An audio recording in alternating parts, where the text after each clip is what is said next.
આજે આપણે તૈયાર કરીશું કાઠિયાવાડી સ્ટાઇલ ભરેલા મરચાં। મસાલો બિલકુલ અંદરથી ના નીકળે અને એકદમ સરસ મજાનો ટેસ્ટ આવે તે રીતે।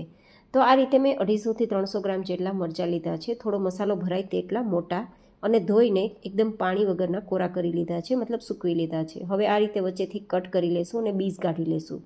હવે મસાલામાં 1/4 કપ જેટલા તલને આપણે થોડીવાર માટે શેકી લેશું। તે જ રીતે 1/4 કપ જેટલા કાચા મગફળીના દાણાને શેકી લેશું અને તે જ રીતે આપણે અહીંયા અડધા કપ જેટલા ચણાના લોટને પણ ઘી અથવા તેલને ઉમેર્યા વગર જ શેકી લઈશું, સેમી રોસ્ટ અને ખાસ કરીને ડ્રાય રોસ્ટ।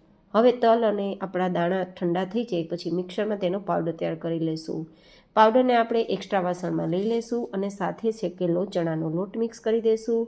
મિક્સર જારમાં આદુ અને મરચાંની પેસ્ટ એક બનાવી લઈશું તીખાસ પ્રમાણે।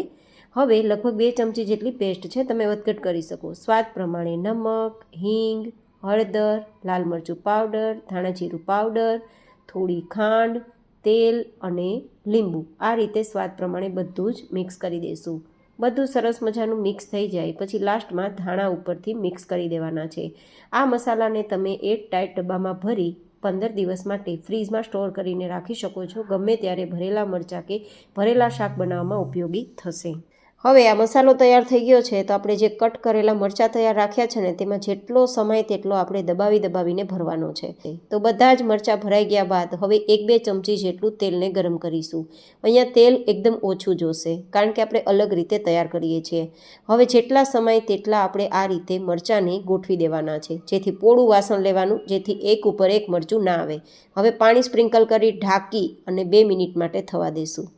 2 મિનિટ પછી ફરીથી તેની સાઈડને બદલી દેવાની છે અને સાઈડને બદલ્યા બાદ ફરીથી 1-2 ચમચી જેટલું પાણીને આપણે સ્પ્રિંકલ કરવાનું છે આ રીતે, જેથી અંદર વરાળ બનતી રહે અને વરાળથી મરચાં બફાતા રહે। 2 મિનિટ થવા દેશું। 2 મિનિટ પછી તમે જોઈ શકો છો કે બંને સાઈડથી મરચાં એકદમ સરસ શેકાઈ ગયા છે, સોફ્ટ થઈ ગયા છે અને અંદરનો મસાલો પણ બરાબર બફાઈ ગયો છે। તો હવે જે મસાલો બાકી બચેલો હતો ને તે ઉપર આ રીતે સ્પ્રિંકલ કરી દઈશું અને થોડું ચલાવી દઈશું, જેથી મસાલો સરસ મજાનો આપણા જે અંદર રહેલી વરાળ છે તેની સાથે થીજી જાય અને એકદમ સરસ તૈયાર થઈ જાય। ઢાંકીને 1 મિનિટ થવા દેવાના છે અને પછી મરચાં તમે જોઈ શકો છો કે એકદમ રેડી છે। મસાલો અંદરથી બિલકુલ મરચાંમાંથી નથી નીકળ્યો। તો તમને મારી રેસીપી કેવી લાગી? આ વિડીયોને જરૂરથી લાઇક કરજો એન્ડ ચેનલને સબસ્ક્રાઈબ કરજો।